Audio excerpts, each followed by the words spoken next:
Bismillahirrahmanirrahim. Assalamualaikum warahmatullahi wabarakatuh.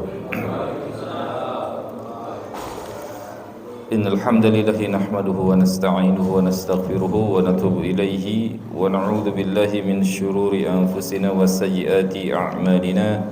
Man yahdihillahu fala mudilla lahu wa man yudlil fala hadiya lahu. Ashhadu an la ilaha illallah wahdahu la syarika lahu wa ashhadu anna Muhammadan 'abduhu wa rasuluhu la nabiyya ba'da. Allahumma salli wa sallim ala hadha nabiyyil karim nabiyyina Muhammadin wa ala alihi wa ashabihi wa man tabi'ahum bi ihsanin ila yaumiddin, amma ba'd.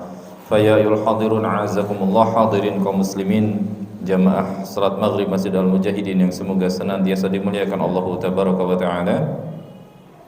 Alhamdulillah, segala puji bagi Allah tabaraka wa taala, di mana Allah Rabbuna jalla wa ala ya terus melimpah curahkan nikmatnya begitu banyak kepada kita sekalian, sehingga dengan izin alhamdulillah di malam hari ini kembali kita dipertemukan di majelis kita di malam Senin seperti biasa di pekan ke-3 untuk mengkaji dan mentadabburi dari kalamullah dan juga hadis dari Nabi sallallahu alaihi wasallam dan juga aqwal dari para a'imah atau para ulama kita. Semoga Allah tabaraka wa taala menganugerahkan kepada kita taufiknya agar kita mampu dan bisa memahami ilmu yang akan kita pelajari dengan benar, dan juga semoga Allah Rabbuna jalla wa ala melimpahkan kepada kita ilmu yang bermanfaat serta melimpahkan kepada kita taufik yang agar kita mampu dan bisa mengamalkan ilmu yang telah kita pelajari. Amin Allahumma amin. Ikhwatal iman a'azakumullah, hadirin kaum muslimin jamaah Masjid Al-Mujahidin yang semoga senantiasa Allah muliakan. Pada kesempatan kita di malam hari ini, kita akan melanjutkan pembahasan dari kitab Tazkiyatun Nufus berkarya dari Syekh Dr. Ahmad Farid hafizahullah. Dan sekarang kita sampai kepada bahasan bab yaitu sumumul qalbi al-arba'ah. Ini bab penting ya hadirin jamaah yang semoga Allah muliakan. Semua babnya penting, namun ini luar biasa ya. Faidahnya insyaallah sangat banyak. Sumumul qalbi al-arba'ah, 4 racun hati. 4 racun hati. Di pertemuan sebelum ini kita sudah membahas terkait dengan sebab-sebab hati itu sakit ya. Bahkan tanda hati itu sakit, hati itu mati sudah kita bahas. Nah, sekarang lebih spesifik lagi, racun hati yang bisa merusak kesehatan hati, bahkan membinasakan hati. Ya, itu apa saja nanti kita akan bahas insyaallah ya. Di sini kata beliau, i'lam anal ma'asi ya kullaha sumumun lil qalbi. Ketahuilah bahwasannya yang namanya maksiat itu secara umum, secara garis besar dia adalah racun bagi hati. Segala bentuk maksiat, semua jenis maksiat apapun itu, sejatinya dia adalah merupakan racun bagi hati. Ya, sehingga dengan kita mengetahui dia adalah merupakan racun bagi hati kita yang bisa membinasakan hati, maka langkah cerdas bagi kita adalah menyelamatkan diri dari racun tersebut, menghindar dari itu, yaitu apa? Menghindar dari segala bentuk jenis maksiat. Wa asbabun limaradihi wa halaki, dan segala jenis maksiat itu adalah sebab sakit dan binasanya hati. Sebab sakit dan binasanya hati. Ya. Oleh karena itu di sini diikuti perkataan seorang imam tabi'in yaitu Imam Ibnu Mubarak rahmatullahi alaihi rahmatan wasi'ah. Kata beliau, ra'aitu dzunuba tumitul quluba wa qad yurithu dhulla idmanuha wa tarku dzunubi hayatul qulubi wa khairul linafsika isyanuha. Kata beliau, saya melihat dan memandang dosa itu bisa mengakibatkan matinya hati. Dosa itu ya bisa mengakibatkan matinya hati. Wa qad yurithu dhulla idmanuha, dan berkesinambungan berbuat dosa, waliyadzubillah ya, berkelanjutan berbuat dosa itu akan menghasilkan dan mewariskan kehinaan kepada pelakunya, waliyadzubillah. Semoga Allah menyelamatkan kita dari tersebut ya. Wa tarku dzunubi hayatul qulubi, dan meninggalkan segala bentuk perbuatan dosa itu adalah kunci bagi hidupnya hati. Kalau ingin hati kita hidup, maka tinggalkan segala bentuk jenis dosa. Wa khairun li nafsika isyanuha, sehingga tidak ada kata lain yang terbaik adalah tinggalkan ya segala bentuk jenis dosa, itu yang terbaik bagi kita. Faman arada salamata qalbihi, barang siapa yang menginginkan dan menghendaki keselamatan hatinya, wa hayatihi, dan kehidupan hatinya, fa alaihi bitakhlisi qalbihi min athari tilkas sumum, maka tidak ada lain wajib bagi dia untuk membersihkan hatinya dari segala bentuk pengaruh, ya, dari segala bentuk pengaruh apa? Racun-racun tersebut yang bisa membinasakan hati, yaitu apa tadi? Maksiat. Kemudian setelah membersihkan hatinya, dibersihkan, menjaga hati dari terkontaminasi dengan penyakit tadi, yaitu dengan maksiat tadi. Lanjut dengan apa? Dengan menjaga dan memeliharanya. Ya, menjaga dengan memeliharanya agar apa? Agar tidak terjangkit dan tidak terdatangi oleh virus yang baru. Ya, kalau di fisik kita adanya imunisasi, vaksinasi. Setelah kita berupaya menjaga ya kesehatan fisik kita, jaga kesehatan dengan prokes yang ketat itu ya. Kemudian upaya selanjutnya apa? Vaksinasi. Ini luar biasa, ini menunjuk tegaskan akan betapa kita sangat ya cinta pada hidup kita ya. Upaya keras kita lakukan. Namun terkadang mirisnya sedikit sekali perhatian kita akan keselamatan dan kesehatan hati, padahal urgensinya begitu besar. Ya, fisik kita bisa berupaya semaksimal mungkin gitu ya. Sakit fisik, luar biasa berusahanya untuk mencari kesembuhan gitu ya. Namun sakit hati, yang dimaksud di sini penyakit hati, ya sedikit sekali perhatian dari kita gitu ya. Nasallallahu alaihi wasallam. Nah, setelah kita berusaha tadi, kemudian kita jaga dengan sebaik-baiknya, jangan sampai kemudian terhinggapi virus yang baru. Wa idza tanawala syai'an min dzalika khata'a ya sari'un ila mahwi athariha bi taubati wal istighfar. Kalau ternyata terjatuh suatu saat atau terhinggapi oleh virus tadi berupa kemaksiatan tadi, maka bersegera, jangan dibiarkan, segera bertaubat kepada Allah tabaraka wa taala. Jangan dibiarkan ya, jangan dibiarkan dengan lamunan dan angan-angan yang ya, diberikan oleh syaitan gitu ya. Nanti di beberapa bab ke depan kita akan bahas terkait dengan bab harapan gitu ya, atau roja. Nanti kita akan menegaskan pembahasan ini. Baik, hadirin kaum muslimin yang semoga senantiasa dimuliakan Allah tabaraka wa taala. Nah, beliau di sini lebih spesifik lagi, 4 racun yang disebutkan. Yang pertama adalah fudulul kalam, banyak berbicara. Wa fudulun nazar, yang kedua melepas liarkan pandangan, tidak mengontrol dan tidak mengendalikan pandangan, banyak melihat. Wa fudulu ta'am, yang ketiga banyak makan. Yang keempat fudulul mukhalatah, banyak bergaul. Ini adalah 4 racun hati yang kalau dibiarkan ini bisa mengakibatkan hati seseorang sakit dan terjangkit penyakit yang akut dan berbahaya. Yang pertama tadi apa? Fudulul kalam, banyak bicara. Yang kedua apa? Fudulun nazar, banyak melihat, melepas liarkan pandangan, gak menjaga, mengontrol. Yang ketiga fudulul ta'am, banyak makan ya. Yang keempat fudulul mukhalatah, banyak bergaul. Ya, ini adalah 4 racun hati yang disebutkan oleh para ulama kita. Semisal Imam Abu Hamid Al-Ghazali misalnya dalam Ihya Ulumuddin menyebutkan 4 hal ini. Nah, kita bahas satu persatu, kita kupas satu persatu. Yaitu apa? Fudulul kalam, banyak bicara. Ya, di sini disebutkan, diriwayatkan dari Anas bin Malik, disebutkan bahwasannya la yastaqimu imanu 'abdin hatta yastaqima qalbuhu. Tidak akan lurus imannya seorang hamba sampai lurus hatinya. Ya, sampai lurus hati.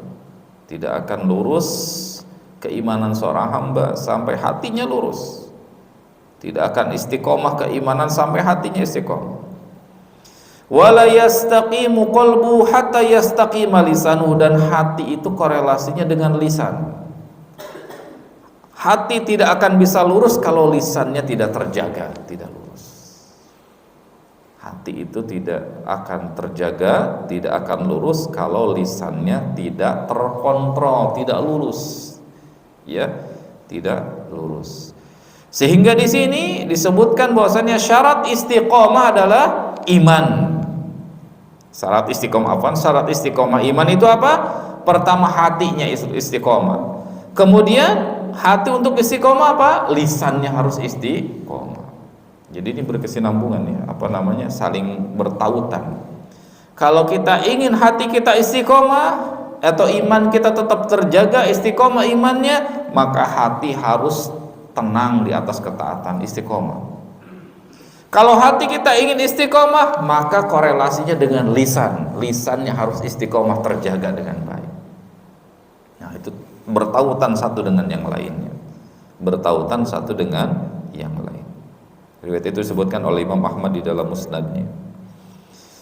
Dalam riwayat Imam At-Tirmidzi dari Abdullah bin Umar radhiyallahu anhuma, la tukthirul kalama bighairi dzikrillah. Jangan kalian banyak bicara dengan kalimat yang bukan masuk kategori zikir kepada Allah. Ya, jangan terlalu banyak bicara kalau memang bukan ada muatan zikir, gitu ya. Fa inna kasratal kalami bighairi dzikrillah qaswatun lil qalbi, karena banyak bicara yang tidak ada muatan zikir kepada Allah di dalamnya, itu adalah qaswatun lil qalbi, menjadi keras, pengeras bagi hati seseorang. Pengeras bagi hati seseorang. Jadi banyak bicara yang tidak ada muatan zikirnya. Zikir secara umum ya. Masuk diantaranya apa? Amar ma'ruf nahi mungkar, nasihat, menasihati, mengajak kepada yang benar, mengajak kepada kesabaran gitu ya, wa tawassaw bil haqqi wa tawassaw bis sabr ya. Kemudian zikir secara khususnya apa? Ya, mengingat Allah dengan menyebutkan asma-asmanya, nama-namanya yang mulia gitu ya. Nah, kalau banyak bicara sedikit muatan zikir kepada Allahnya, atau bahkan ya banyak bicara tidak ada muatan zikirnya kepada Allah, adalah qaswatun lil qalbi, menjadi pengeras bagi hati. Ya. Wa in ab'adan nas anillahil qalbi al-qalbu al-qasi, dan ketahuilah bahwasannya sejauh-jauhnya manusia yang paling jauh dari Allah itu apa? Pemilik hati yang keras. Jadi kalau hatinya sudah keras, akan menjauh waliyadzubillah dari Allah tabaraka wa ta'ala. Assalamualaikum warahmatullahi wabarakatuh. Menjaga dan melindungi kita dari hal tersebut ya. Umar bin Khattab radhiyallahu taala anhu, ya, diriwayatkan beliau pernah berkata, man katsura kalamu katsura saqatuhu. Barang siapa yang banyak bicaranya pasti akan banyak jatuhnya. Banyak bicaranya pasti akan sering terjatuhnya. Ya, akan sering terjatuh kepada apa maksudnya? Kesalahan. Terjatuh kepada kesalahan. Wa man katsura saqatu katsura dzunubuhu, dan konsekuensinya kalau sering jatuhnya, banyak terjatuh kepada kesalahannya, pasti berdampak banyak dosa-dosanya. Wa man katsura dzunubuhu kanatin naru aula bihi, dan konsekuensi berikutnya kalau banyak dosa berarti neraka yang lebih pantas bagi dia. Jadi berkorelasi dia, bertautan. Yang banyak bicara pasti banyak terjatuh kepada kesalahan. Ya. Dan banyak terjatuh kesalahan, konsekuensinya pasti banyak dosa. Banyak dosa, konsekuensinya ya di akhirat seperti itu. Ya. Mu'adz bin Jabal radhiyallahu taala anhu, ya, beliau pernah berkata bahwasanya Rasulullah sallallahu alaihi wasallam bersabda, ala ukhbiruka bima laki dzalika kullih, maukah aku kabarkan kepadamu tentang raja dari semua ini, penguasa dari semua anggota badan. Qultu bala ya Rasulullah, tentu itu wahai Rasulullah SAW. Ya, apa namanya, penguasa dari keselamatan diri kita ya, di badan kita. Fa akhadha bilisani, Nabi pun SAW mengambil, memegang lisan beliau. Ya, kemudian beliau bersabda, kif alaika hada, jaga lisanmu, jaga lisanmu.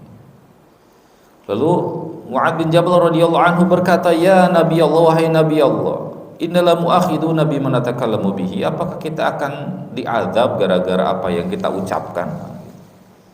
Apakah akan ada konsekuensi siksaan bagi kita dengan apa yang kita ucapkan, atas buah yang kita ucapkan? Nabi bersabda, ya, sakilatka ummuk ya Mu'ad, wa hal yakubun nas fin nari ala wujuhihim aw qala ala manakhirihim ila hasaidu alsinatihim. Ya Allah, kata Nabi SAW, Nabi meluruskan perspektif yang ini.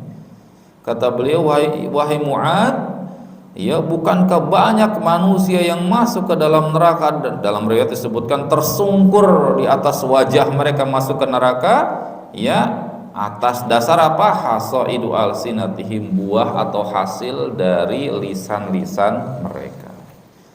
Jadi banyak manusia yang tersungkur wajahnya di api neraka, masuk ke dalam neraka dikarenakan apa? Kesalahan lisan mereka. Makanya Nabi SAW menyebutkan tadi, kunci dari keselamatan itu apa? Jaga lisan, jaga lisan. Karena ternyata kalau kita runut kembali, tarik lagi ke awal, korelasinya antara lisan dengan hati itu sangat jelas dan kuat. Kalau ingin hati kita istiqomah, jaga lisan, jaga lisan. Gitu ya. Baik, hadirin kaum muslimin yang semoga dimuliakan Allah tabaraka wa taala. Fa innal insana yazra'u biqaulihi wa amali alhasanat wa sayyi'at. Sesungguhnya manusia itu mereka akan memetik hasil, memanen dari apa yang dia ucapkan dan apa yang dia perbuat, baik itu berupa kebaikan maupun keburukan. Gitu ya. Jadi di akhirat kelak, ya, di akhirat itu adalah di mana kita sama-sama musim panen. Di akhirat itu kita sama-sama masuk musim panen. Dan musim tanamnya di mana? Ya sekarang di dunia kita menanam. Dunia itu mazra'atul akhirah. Dunia itu ladang untuk nanti di akhirat. Bercocok tanamnya di sini. Panennya kapan? Nanti di akhirat. Ya, panennya nanti di akhirat. Tentu sama-sama kita mengharapkan dan meminta kepada Allah agar panen kita nanti berupa kebaikan, melimpah panennya. Jangan sampai waliyadzubillah gagal panen di sana. Gagal panen. Yang lain panennya melimpah ruah berupa kebaikan.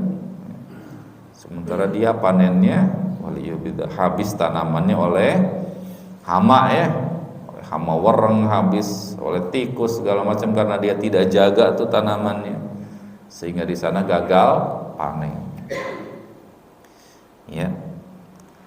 Di sini kata beliau mengingatkan bahwasannya manusia itu menanam dan akan memanen hasilnya dari apa yang dia ucapkan dan dia amalkan, baik berupa kebaikan maupun keburukan.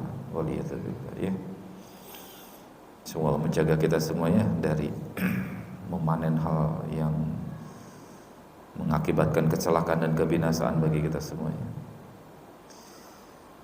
Baik, faman zar'a khaira min qaulin aw amalin, ya hasadul karam, barang siapa yang menanam berupa kebaikan, baik ucapan maupun perbuatan, maka dia akan memanen al-karamah, memanen kemuliaan kelak di akhirat. Dan sebaliknya, wa man zar'a syarra, barang siapa yang menanam keburukan, baik ucapan maupun perbuatan, maka panennya adalah an-nadamah. Itu apa? Penyesalan. Penyesalan. Nyesal dulu tidak menjaga tanamannya dengan baik, nyesal dulu tidak menggarap ladangnya dengan semaksimal mungkin.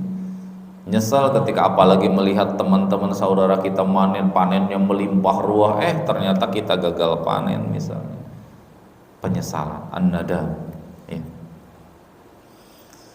Baik. Dalam hadis Abu Hurairah radhiyallahu taala anhu warḍahu, dan hadis ini riwayat Imam At-Tirmidzi, ya, di mana kata beliau, aktsaru ma yudkhilun nasan nar al-ajwifan. Yang paling banyak memasukkan manusia ke dalam api neraka itu ada dua ajwifan, dua lubang. Yang paling banyak memasukkan manusia ke dalam neraka, yaitu apa? Al-fam, yang pertama mulut, dan yang kedua al-farj, yaitu kemaluan. Itu dua hal yang paling banyak memasukkan manusia ke dalam api neraka. Ya. Hadisnya diriwayatkan oleh Tirmidzi dan hadisnya sahih. Dalam sahihain, dalam Bukhari dan Muslim dari hadis Abu Hurairah radhiyallahu taala anhu, di mana baginda Nabi sallallahu alaihi wasallam sabda, inna rajula yatakallamu bil kalimati ma yatabayyanu fiha. Sesungguhnya ada seseorang yang berucap, bertutur kata dengan satu kalimat, satu kata yang ia tidak klarifikasi dulu tuh, tidak melakukan cross check terlebih dahulu, ya, tidak berpikir panjang lah dengan kata lain ketika berucapnya itu, keluarkan saja tanpa pikir panjang, tanpa ada klarifikasi terlebih dahulu, tanpa ada cross check terlebih dahulu, ya, tanpa ada penelusuran terlebih dahulu, main ucap saja. Apa yang terjadi? Ya, ia pun gara-gara satu kalimat yang diucapkan oleh dia pun masuk ke dalam api neraka. Ab'adu ma bainal masyriqi wal maghrib, sejauh timur dan barat. Timur dan barat dalamnya segimana, Pak?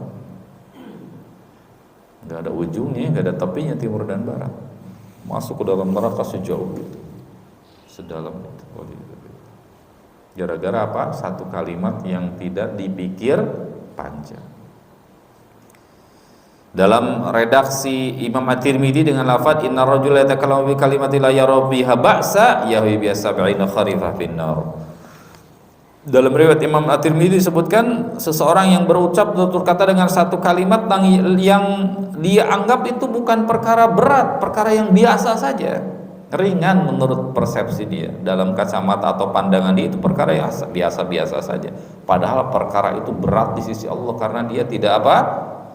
Ya, tadi tidak menimba ilmunya sehingga dia menganggap itu perkara yang ringan, padahal itu perkara yang besar di sisi Allah Tabaraka wa Ta'ala. Maka pentingnya di sini kita belajar dan menuntut ilmu, ya, agar jangan sampai kita mengucapkan kalimat-kalimat yang ternyata kalimat itu dimurkai oleh Allah, kalimat yang dibenci oleh Allah, gitu ya. Sehingga apa yang terjadi? Karena dianggap itu perkara biasa, padahal itu perkara yang Allah murkai, yahwi biha 70 kharifah finnar. Ia pun harus mendekam dan dibakar di api neraka selama 70 kharifah, 70 tahun. Waliyuzubillah, 70 tahun. Hanya satu kata yang berat di sisi Allah, namun dianggap itu ringan, diucapkan saja tanpa pikir panjang. Ya, ini sebetulnya hadis yang sudah menunjuk tegaskan bagi kita, satu hadis ini cukup sebetulnya bagi kita untuk menjaga lisan agar jangan lisan kita ini dilepas liarkan, dilepas liarkan.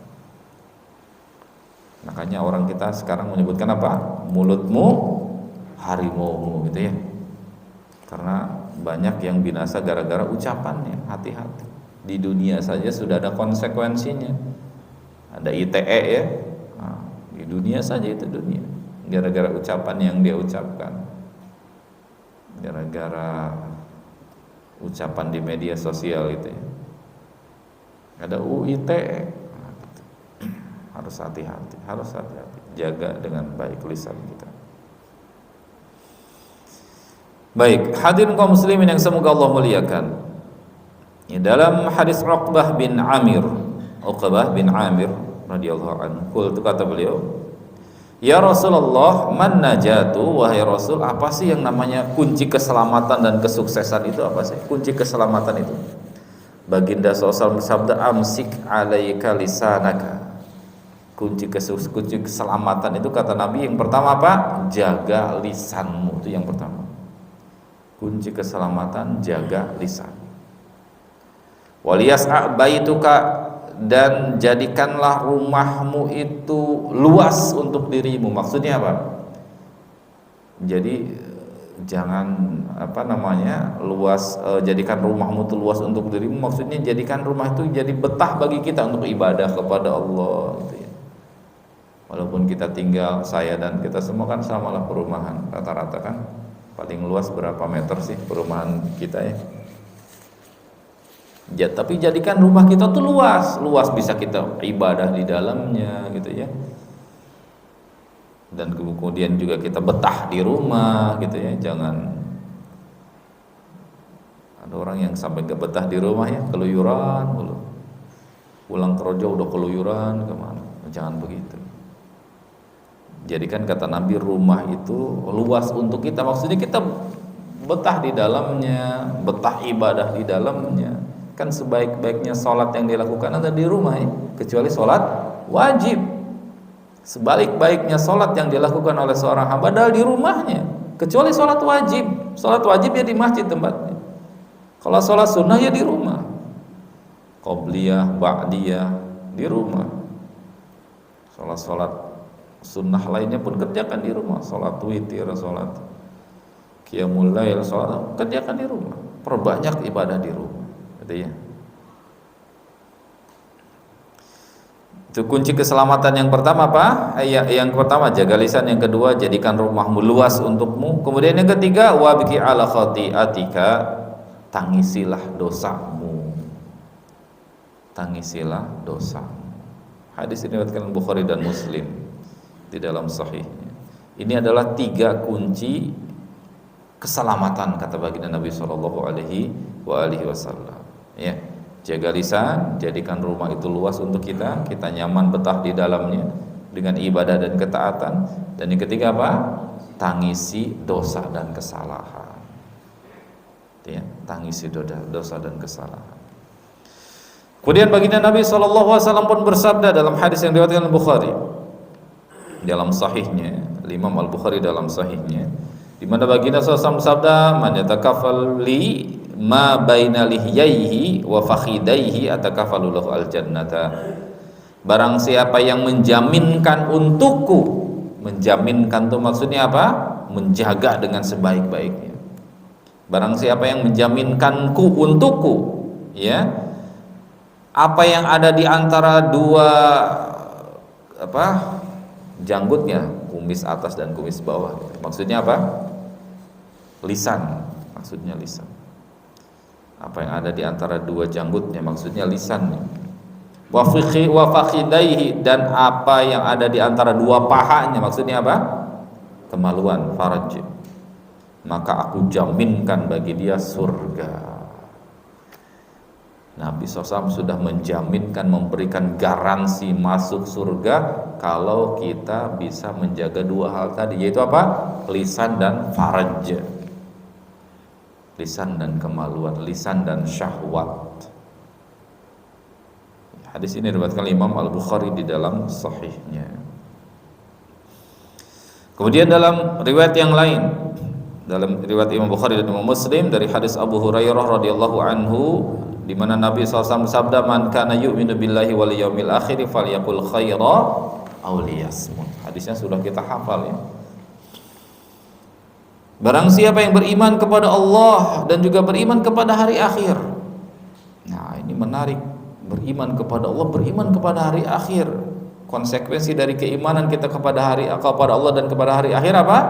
Kita sadar dan kita tahu bahwasanya kita semua akan disidang di hadapan Allah, mempertanggungjawabkan amal perbuatan, kan begitu konsekuensinya.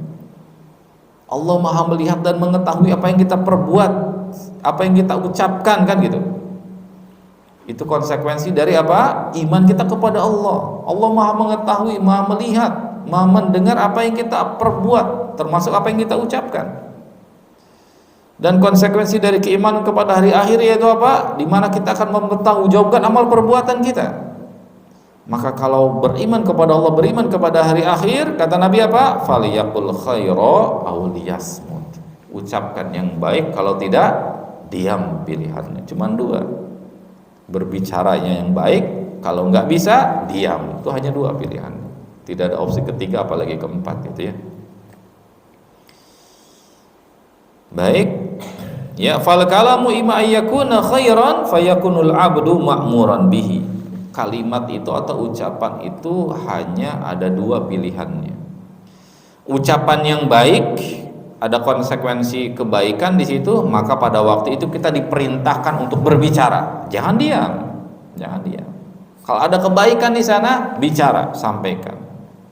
Wa imma yakuna ghairu dzalik, kalau ternyata tidak ada kebaikan di dalamnya, maka ma'muran bisamt, yaitu apa? Diperintah untuk diam.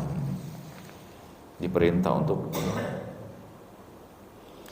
dalam hadis Ibnu Majah, Imam Ibnu Majah dari hadis Ummu Habibah radhiyallahu anha, hadis Ummu Habibah ummul mukminin radhiyallahu anha, di mana baginda Nabi SAW bersabda, kullu kalami ibni Adam alaihi lalahu ilal amru bil ma'ruf wa nahyu 'anil munkar wa dzikrullahi azza wajalla. Semua ucapan anak Adam itu pada dasarnya alaihi, akan menjadi beban bagi dia. Semua ucapan anak Adam, kata baginda Nabi SAW, semua ucapan kita manusia itu pada dasarnya akan menjadi beban bagi dia kelak di akhirat. Akan ditanyakan tuh satu persatu. Karena apa yang kita ucapkan tercatat. Di surah Qaf Allah menyebutkan apa? Allah berfirman, ma yalfidhu min qaulin illa ladaihi raqibun atid. Allah berfirman, tidaklah ada satupun kalimat yang terucap dari lisan illa ladaihi raqibun atid, melainkan ada di sampingnya raqib dan atid yang mencatat setiap kalimat yang terucap. Sehingga di hadis ini baginda Nabi SAW bersabda bahwasannya semua ucapan manusia, semua ucapan ibnu Adam, anak Adam, keturunan Nabi Adam itu adalah alaihi, akan menjadi beban bagi dia pada dasarnya. Kecuali al-amru bil ma'ruf wa nahyu 'anil munkar. Kecuali justru itu akan menjadi apa? Menjadi penolong dan ya, penyelamat bagi dia. Amar ma'ruf nahi munkar, memerintahkan yang baik dan mencegah dari yang munkar. Wa dzikrullahi azza wa jalla, dan yang kedua zikir kepada Allah azza wa jalla. Jadi pada dasarnya hadirin jamaah yang semoga Allah muliakan, ucapan kita itu akan menjadi beban bagi kita. Makanya yang cerdas, terpintar apa? Hati-hati dalam berucap. Hati-hati dalam menggunakan lisan. Jangan sampai menjadi tambahan beban bagi kita. Kalau yakin di sana ada kebaikan, memerintahkan yang baik, mencegah dari yang mungkar, ucapkan. Kalau ternyata tidak, lebih baik diam, opsi yang selamat. Pernah suatu waktu Umar bin Khattab radhiyallahu taala anhu adahu masuk ke rumahnya Abu Bakar As-Siddiq radhiyallahu anhu. Ini dua orang mulia ya, dua manusia mulia setelah para nabi dan rasul. Abu Bakar As-Siddiq dan Umar bin Khattab radhiyallahu anhuma. Nah, Umar bin Khattab melihat Abu Bakar As-Siddiq dalam kondisi ya yajbidu lisanahu biyadi, sedang megangin lisannya. Sedang megangin lisan. Ya. Allahu Akbar. Manusia yang baik itu selalu apa tuh namanya? Tidak pernah merasa dirinya hebat dan baik ya. Justru malah semakin baiknya seseorang, semakin dirinya merasa banyak salah dan kekurangan. Kalau kita lihat Abu Bakar As-Siddiq kurang hebat dan kurang baiknya apa beliau?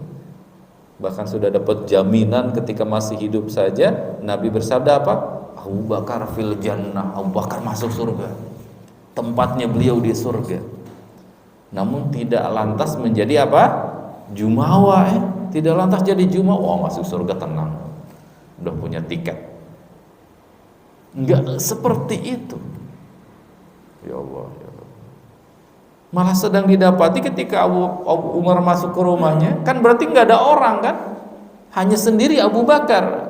Berarti menunjukkan keikhlasan hatinya, beliau sedang merenungi sambil megang lisannya. Umar masuk. Wah, luar biasa. Umar masuk dalam kondisi sedang Abu Bakar sendiri sambil memegang lisannya merenungi, dan kemudian dalam kondisi sedang seperti beratlah menyesali seperti itu.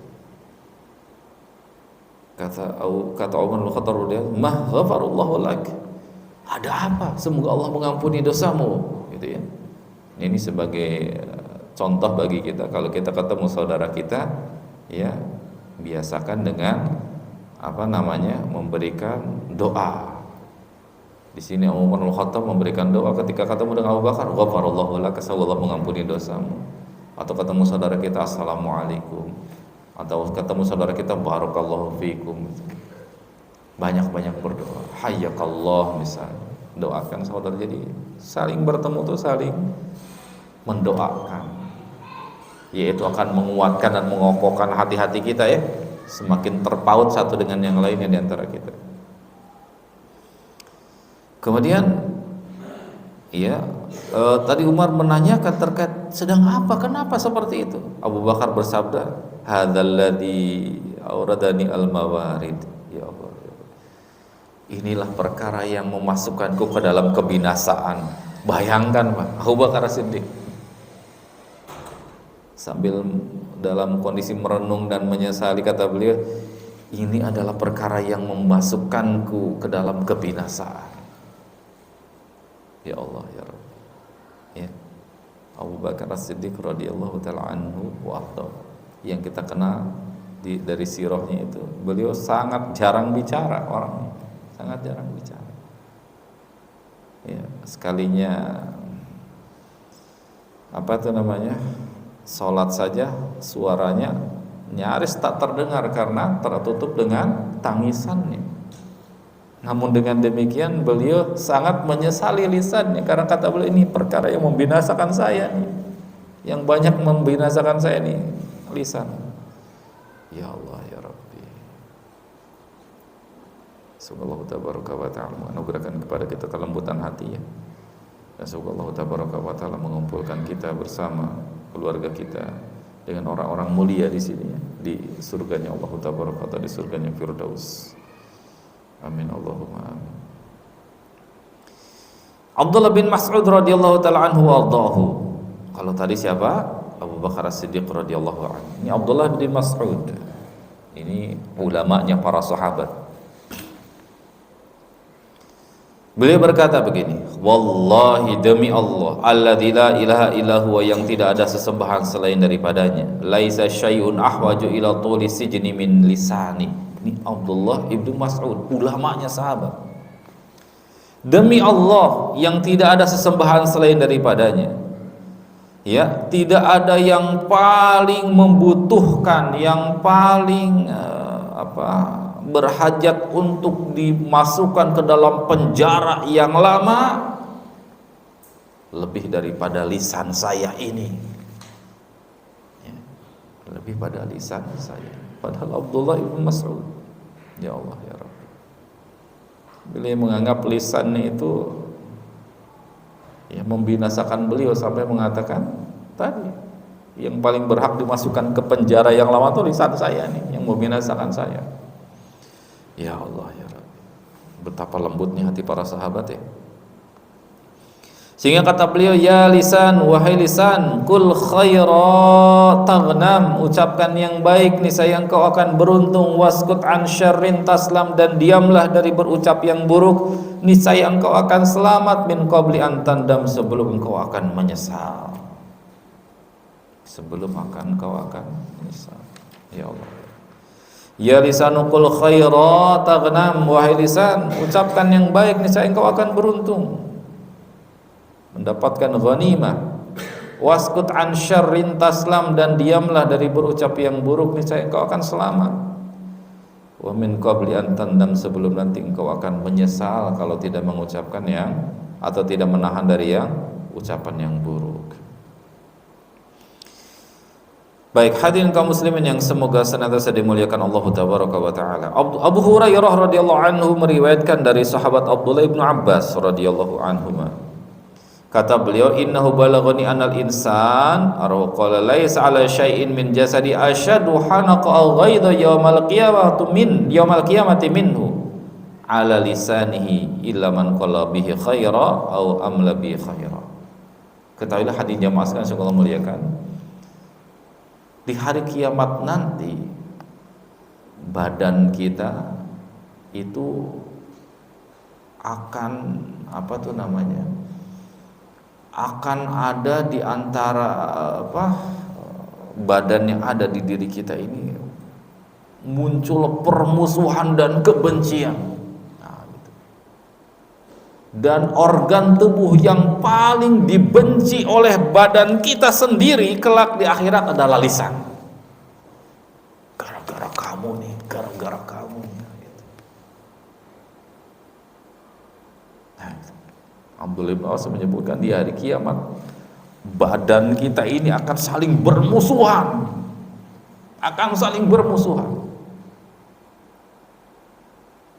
dan yang paling besar permusuhannya, paling dibenci itu apa? Lisan. Paling dibenci itu lisan. Makanya nanti kelak di akhirat lisan dikunci. Yang berbicara apa? Tangan. Al-yawma nakhtimu ala afwahihim wa tukallimuna aydihim wa tashhadu arjuluhum bima kanu yaksibun. Yang berbicara anggota badan, tangan, saksinya kaki, lisannya dikunci. Karena tadi paling dimusuhi, paling dibenci. Ya Allah ya Rabbi. Ya, Al-Hasan Al-Basri rahimahullah, seorang tabi'in yang mulia, dia mengatakan ma'aqala dinahu man lam yahfadh lisanahu. Ya. Orang yang sedikit pemahamannya kepada agamanya, maka ia tidak akan bisa menjaga lisannya. Yang sedikit pemahamannya akan agamanya, maka dia akan sedikit tidak akan bisa menjaga lisannya. Dan hadirin yang semoga Allah muliakan, yang paling yang paling mengkhawatirkan gitu ya, yang paling mengkhawatirkan atau yang paling ringan daripada keburukan dan dampak buruk lisan. Kalau tadi kan begitu mengerikan ya, rentetan dari tadi yang disebutkan di hadis Nabi dan juga para sahabat. Nah, yang paling ringan dari keburukan lisan itu apa? Ketika lisan itu bertutur kata yang tidak ada manfaatnya. Kalau tadi kan jelas-jelas dosa ya, sehingga membinasakan. Nah, yang paling ringan dari dampak ucapan lisan adalah ketika lisan seseorang banyak berucap sesuatu yang tidak bermanfaat. Berdasarkan hadis Nabi SAW, min husni islamil mar'i tarkuhu ma la ya'nihi, indikator baiknya keislaman seseorang adalah ketika ia meninggalkan perkara-perkara yang tidak ada manfaat bagi dia. Dan banyaknya terjatuh ke dalam perkara yang tidak bermanfaat adalah banyak dikerjakan oleh lisan, berucap bertutur kata yang enggak ada manfaatnya, gitu ya. Abu Ubaidah, ini diriwayatkan dari Abu Ubaidah dari Al-Hasan Al-Basri rahimahullah, bahwasanya min alamat i'radillahi ta'ala anil abdi, tanda Allah itu berpaling dari hamba, ayyaj'ala syaghalahu fima la ya'nihi khidlanan minallahi azza wa jalla, ketika si hamba itu dijadikan sibuk dengan perkara yang enggak ada manfaatnya bagi dia. Hati-hati Pak ya, ketika kita disibukkan dengan perkara yang enggak ada manfaat bagi urusan kita, manfaat apalagi untuk akhirat, itu tanda Allah sedang berpaling dari kita, waliyadzubillah. Tanda Allah sedang berpaling dari hamba. Al-Hasan Al-Basri rahimahullah, seorang imam tabi'in, mengatakan tanda Allah itu berpaling dari si hamba adalah ketika si hamba sibuk dengan perkara-perkara yang tidak ada manfaatnya bagi dia. Ya, tidak ada manfaatnya bagi Dan perkara-perkara yang tidak ada manfaatnya, apalagi perkara-perkara yang mencelakakan, itu banyak dikerjakan oleh apa? Lisan. Dari ucapan yang batil, ucapan yang keji, ya, kemudian ucapan-ucapan yang apa tuh namanya, menjilat, kemudian debat, ya, debat jidal-jidal, debat kusir gitu ya, kebencian, permusuhan, nyanyian, kemudian apalagi dusta, olok-olok, kesombongan, dan banyak lagi. Itu banyak dikerjakan oleh lisan. Kerjakan oleh lisan. Nasallallahu assalamata wal afiyah. Semoga Allah tabaraka wa taala menjaga dan melindungi kita, keluarga kita dan kaum muslimin, ya, dari banyak yang kesalahan yang dilakukan oleh lisan. Amin Allahumma amin. Baik, silakan adzan dulu. Allahu a'lam bissawab.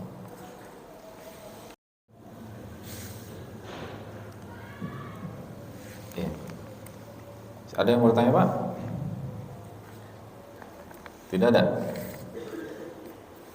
Ada pertanyaan ya? Alhamdulillah, kalau tidak ada pertanyaan berarti cukup sampai di sini materinya, ya. Baik. Materi selanjutnya adalah fudulu an-nazar, nanti insyaallah pertemuan selanjutnya, ya. Itu melepas liarkan pandangan, tidak mengontrol dan tidak mengendalikan pandangan. Di antara atau berarti apa, racun hati yang kedua, ya, racun hati yang kedua. Semoga Allah taala menjaga dan melindungi kita semuanya dari apa yang saya sampaikan berupa kebenaran itu murni dari Allah taala, yang khilaf salah dan kelirunya dari kelemahan saya pribadi dan juga dari syaitan.